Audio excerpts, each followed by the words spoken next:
What's up, guys? Today we have 1995 Cadillac Fleetwood Brougham. It has the Chevy 350 LT1 engine. So what I want to share with you is a problem I've been having. I've been chasing for the last 3-4 days.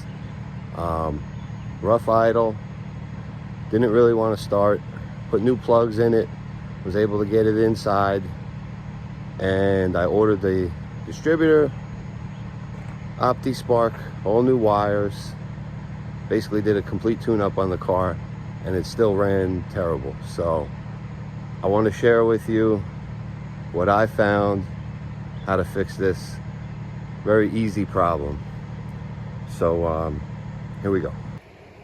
Okay, looking under the hood now, you see the new water pump, put a new belt, new tensioner. Like I said, complete tune-up, and the car still ran terrible.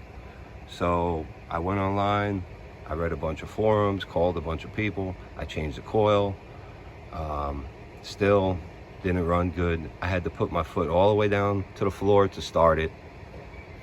Had no throttle at all. So also couldn't get the fans to turn on. So this little sensor right here, this guy, coolant temperature sensor, 3/4 inch socket right here, screws into the front of the water pump. It controls basically a lot more than what it looks like. It controls the computer, and it was dumping fuel.